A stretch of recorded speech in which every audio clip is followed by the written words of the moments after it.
Back in the 1903, deep in the Clifton, there used to be an asylum buried deep down, deep within the wilderness of Clifton. Pretty soon after the Civil War, people started inhabiting the area, population-wise, around 300 or so. A very small town, nothing, none of the less. People didn't like the idea about having an asylum miles down the road, so they got all together, signed a petition, saying for the asylum to be relocated somewhere elsewhere. Petition passed and a new asylum was built. It's known as the Lorton Prison, a temporary facility for convicts to stay until they are appropriately sentenced. In autumn 1904, the convicts were gathered and piled onto the bus, which was to transport them to London. Somewhere during the drive, not far from where they had left, the driver had swerved to avoid something, and the bus had started to tip and soon was rolling in a terrible collision course. Most of the convicts were injured but managed to escape the bus and had fled into the night towards the woods. The next morning, a local police investigation had begun, and they had begun rounding up escaped convicts. Hours turned into days, days into weeks, weeks into months. Everyone was recovered after 4 months, except for two people, Marcus A. Walser and Douglas J. Griffin. During the search for both men, the police randomly found dead rabbits, half-eaten and dismembered every now and then along their search.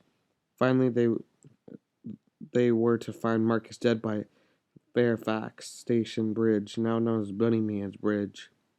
In his hand, he held a man-made hammer knife-like tool made with a sharp rock and a pretty sturdy branch as a handle. They thought nothing of it and didn't care how he died, only that he was apprehended and they no longer had to worry about him. They had a name for Marcus, but later on they would realize that they had named the wrong person, the Bunnyman.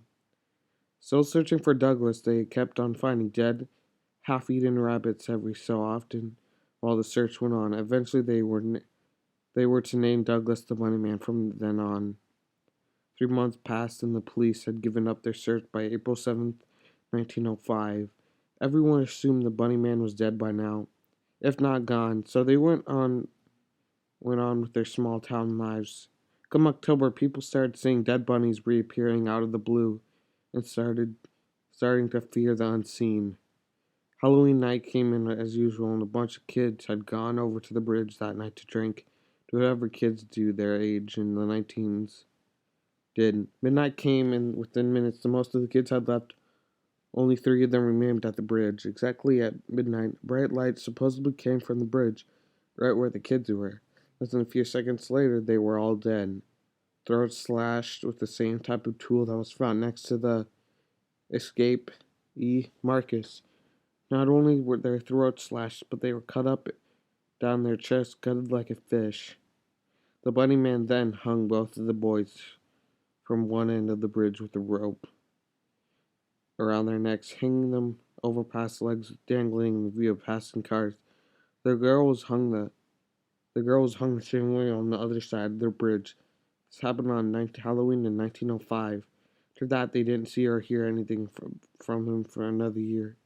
Halloween 1906 was approaching. The parents as well as teens in Clifton still remembered the incident that had occurred 1 year at the bridge, his bridge, Bunnyman's Bridge.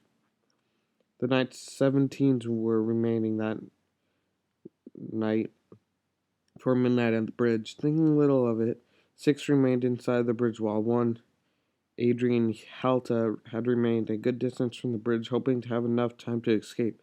Same thing happened again. She was the only one to witness this, a dim light, walking the railroad track just before midnight, stopping right above the bridge at midnight, then disappearing at the same time. Then the bright flash was inside the bridge. She heard defeating sounds of terrified screams from inside the bridge that lasted only seconds. Moments later, they were all hung from the edge of the bridge, in the same way as the corpses a year earlier. Horrified, she ran home. She didn't tell anyone what she saw, just splattered words, and there was some folk Some of the folk put together to come up with her story.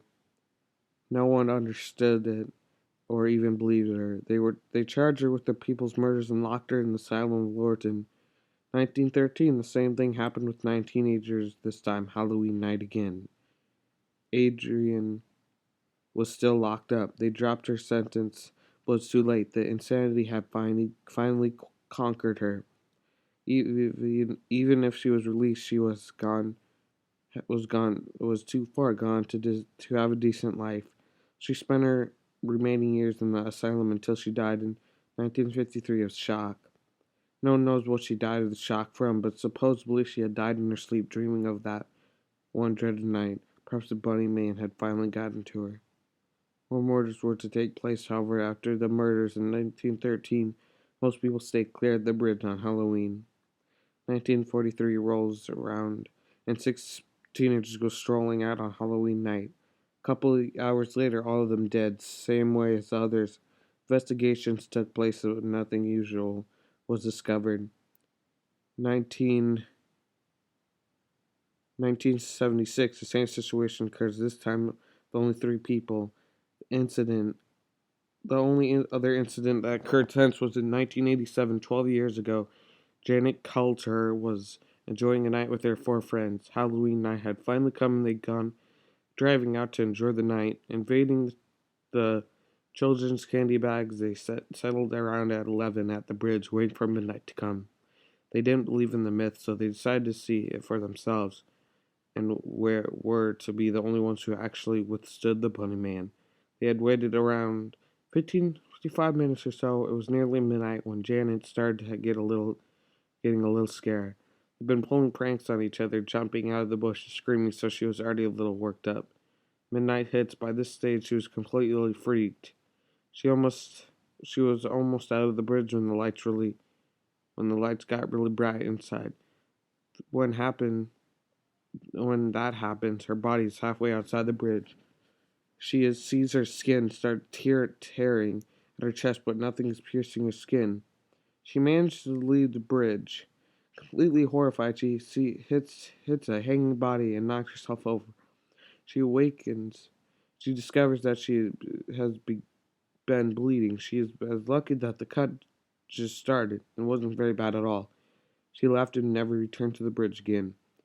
She has been sitting on a swinging bench on her balcony every morning, staring in the direction towards the bridge, a couple miles down. This day you can still find her on that bench every morning. From then on, the story dwells untouched and unmoved.